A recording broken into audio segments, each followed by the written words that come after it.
নমস্কাৰ বন্ধু বান্ধৱীসকল Srishti nursery and plant care YouTube চেনেললৈ আপোনালোক সকলোকে স্বাগতম জনাইছোঁ। বন্ধু বান্ধৱীসকল, আমি সভ্যতাৰ দিশেৰে যিমানে আগুৱাই গৈ আছোঁ তাতকৈ বহু গুণে বেছিকৈ আমি আমাৰ পৰিৱেশ ধ্বংস কৰি গৈ আছোঁ। আহক বন্ধু বান্ধৱীসকল, আমি সকলোৱে গছ ৰুওঁ, আমাৰ ঘৰখনৰ লগতে আমাৰ চাৰিওফালৰ পৰিৱেশ সুন্দৰ কৰি তোলোঁ। বন্ধু বান্ধৱীসকল, আমাৰ সকলোৰে ঘৰত ব্যৱহাৰ হোৱা চিমেণ্ট, বিভিন্ন ধৰণৰ ৰং, ফাৰ্নিচাৰত ব্যৱহাৰ কৰা বাৰ্নিছ, ডিটাৰজেণ্ট পাউডাৰ, ফ্ৰিজ আদিৰ পৰা নিৰ্গত হোৱা বিভিন্ন ধৰণৰ ৰাসায়নিক পদাৰ্থসমূহে আমাৰ বায়ু দূষিত কৰে। আৰু সেইবাবে 1980 চনত কেইজনমান আমেৰিকাৰ বিজ্ঞানী লগ লাগি বিভিন্ন প্লেণ্টসমূহৰ ওপৰত পৰীক্ষা নিৰীক্ষা আৰম্ভ কৰে। তেওঁলোকে পৰীক্ষা নিৰীক্ষা আৰম্ভ কৰা প্ৰধান কাৰণ হ'ল কোনবোৰ প্লেণ্টেনো আমাৰ দূষিত বায়ুসমূহ শুদ্ধ কৰাত সহায় কৰিব পাৰে। সম্পূৰ্ণ 9টা বছৰ পৰীক্ষা নিৰীক্ষা কৰাৰ পাছত নাছাই এখন দীঘল লিষ্ট প্ৰস্তুত কৰে। যিহেতু এয়াৰ পিউৰিফায়াৰ প্লেণ্টৰ লিষ্টখন বহু দীঘল, সেয়েহে ভিডিঅ'টোৰ আজি প্ৰথম খণ্ড। এই খণ্ডটোত আমি 5বিধ এয়াৰ পিউৰিফায়াৰ প্লেণ্ট সম্পৰ্কে আলোচনা কৰিম। ভিডিঅ'টো শেষলৈকে চাব। যদি চাই ভাল পায় তেনেহ'লে লাইক কৰিব, শ্বেয়াৰ কৰিব, ছাবস্ক্ৰাইব কৰিব, ওচৰতে থকা বেল বটনটো প্ৰেছ কৰি দিব, যাতে পৰৱৰ্তী ভিডিঅ'সমূহৰ নটিফিকেশ্যনবোৰ সময়মতে পাই থাকে।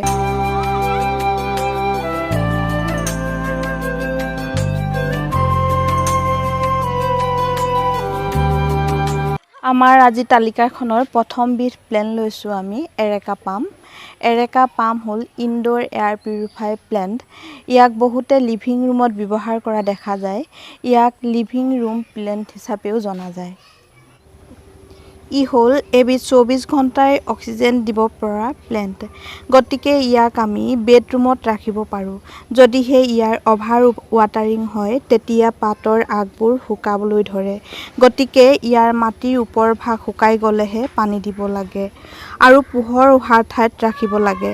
ডাইৰেক্ট ছানলাইটত ৰাখিব নালাগে। বেছি ৰ'দ পালে গছজোপাৰ ডাল পাত হালধীয়া হয়। তেতিয়া আমি তাক অলপ কম ছানলাইট পৰা জেগাত লৈ যাব লাগে। 2-3 মাহৰ মূৰে মূৰে 1-2 মুঠি ভাৰ্মি কম্পোষ্ট দি থাকিলে ইয়াৰ গ্ৰোথ খুব ভাল হয়। ইয়াৰ কেয়াৰৰ বাবে আটাইতকৈ প্ৰয়োজনীয় দুটা দিশ হ'ল সূৰ্যৰ পোহৰ আৰু পানী। ডাইৰেক্ট ছানলাইটৰ পৰা যিমান পাৰি আঁতৰত ৰাখিব লাগে। পানী হিচাপত দিব লাগে। আমাৰ বেছিভাগ গছেই বন্ধু বান্ধৱীসকল বেছি পানী পালে মৰি যায়, কিন্তু কম পানী পালে গছ খুব কম সংখ্যকহে মৰে। আমাৰ তালিকাৰ দ্বিতীয়বিধ প্লেণ্ট হ'ল peace lily. Peace lily air purifier indoor plant. ইয়াক অনা হৈছে ৰেইন ফৰেষ্ট গাৰ্ডেনৰ পৰা। সেই হিচাপে ই পানী আৰু সেমেকা পৰিৱেশ খুব বেছি ভাল পায়। এনে সাধাৰণতে ফুল আৰু ফল লগা গছক ৰ'দৰ পোহৰ লাগে, কিন্তু পিচ লিলি হ'ল কম পোহৰতে ফুলা এবিধ ধুনীয়া ফুল। পিচ লিলি সাধাৰণতে বাৰিষা কালত ফুলে। ইয়াৰ ফুলবোৰ বগা আৰু খুব ধুনীয়া হয়। বহুদিন ই ফুলি থাকে। লাহে লাহে ই ৰং সলনি কৰি সেউজীয়া হয়। প্ৰতি 2-3 মাহৰ মূৰে মূৰে গছজোপাক কেঁচুসাৰ বা শুকান গোবৰ অলপ অলপ দি থাকিব লাগে। ইয়াৰ কেইবাটাও প্ৰজাতি পোৱা যায়। বন্ধু বান্ধৱীসকল, এইটো হ'ল পিচ লিলিৰ ভেৰিগেটেড প্ৰজাতি। ইয়াৰ পাতৰ কালাৰবোৰ অলপ বগা হয় কিছুমানৰহে দেই, আৰু ই সাধাৰণতে ফুলি যোৱাৰ পাছত এনেধৰণে সেউজীয়া হয়। আমাৰ পিচ লিলিজোপা ৰ'দত অলপ বেছি সময় থাকিল, সেইবাবে জ্বলি কলা পৰি গৈছে। আমাৰ তালিকাৰ আজি তৃতীয়বিধ প্লেণ্ট হ'ল ৰাবাৰ প্লেণ্ট বা ফাইকাছ ইলাষ্টিকা। ই এবিধ ইনডাইৰেক্ট ছানলাইটত ৰাখিব পৰা এয়াৰ পিউৰিফায়াৰ ইনডোৰ প্লেণ্ট। ইয়াৰ মাটিটো এনেদৰে প্ৰস্তুত কৰিব লাগে যে ইয়াত টাবত পানী ৰৈ নাযায় আৰু ই এটা জেকা পৰিৱেশ পাই থাকে। ৰাবাৰ প্লেণ্ট কেইবাটাও প্ৰকাৰৰ আছে। পাতবোৰ ডিজাইনবোৰ সকলোৰে বেলেগ বেলেগ। ইয়াৰ পাতবোৰ যথেষ্ট ডাঙৰ হয় আৰু পাত ছিঙিলে বগা বগা আঠা ওলায়। ইয়াৰ পাতবোৰ চাফা কৰি থাকিব লাগে। প্ৰতি 1 মাহৰ মূৰে মূৰে ফাৰ্টিলাইজাৰ দি থাকিব লাগে। তেতিয়া ইয়াৰ গ্ৰোথটো খুব ধুনীয়া হয়। আমাৰ তালিকাৰ 4 নম্বৰ প্লেণ্টবিধ হ'ল আমাৰ সকলোৰে পৰিচিত plant snack plant. Snack plant খুব কম পোহৰ আৰু খুব কম পানী লাগে।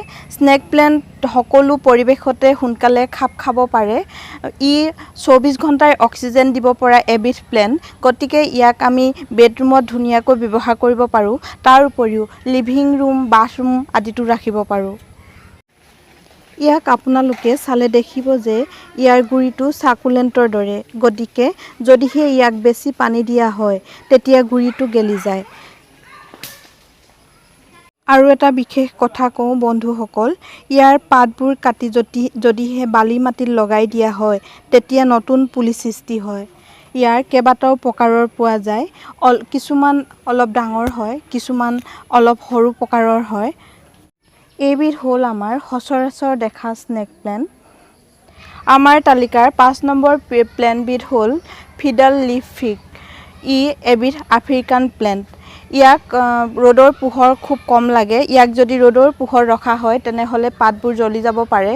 সেইকাৰণে ইয়াক গ্ৰীণ নেটৰ তলত বা ঘৰৰ ভিতৰত ৰাখিব পৰা যায়। ইয়াৰ মাটি জেকা কৰি ৰাখিব লাগে। অভাৰ ৱাটাৰিং কৰিব নালাগে। ই খুব লাহে লাহে বাঢ়ে। ই বহুত চেনচিটিভ প্লেণ্ট।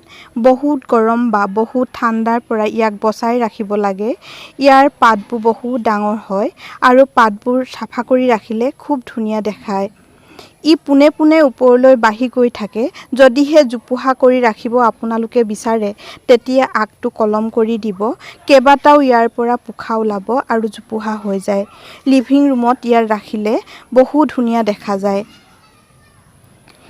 একে ঠাইতে বহুত দিন ৰাখিলে ইয়াৰ আগটো সূৰ্য পোহৰৰ দিশে হাউলি যায়, গতিকে তাপটো মাজে মাজে ঘূৰাই থাকিব লাগে। নহ'লে আমাৰ দৰে এডাল ষ্টিক লৈ বান্ধি দিব লাগে। বন্ধু-বান্ধৱীসকল, আজিলৈ ভিডিঅ'টো ইমানেই। আপোনালোকে যদি ভিডিঅ'টো চাই ভাল পালে তেনেহ'লে লাইক কৰিব, শ্বেয়াৰ কৰিব, ছাবস্ক্ৰাইব কৰিব। ওচৰতে থকা বেল বটনটো প্ৰেছ কৰি দিব। তেতিয়াহে আগলৈ আহিব লগা ভিডিঅ'সমূহৰ ন'টিফিকেশ্যনবোৰ পাই থাকিব। নমস্কাৰ।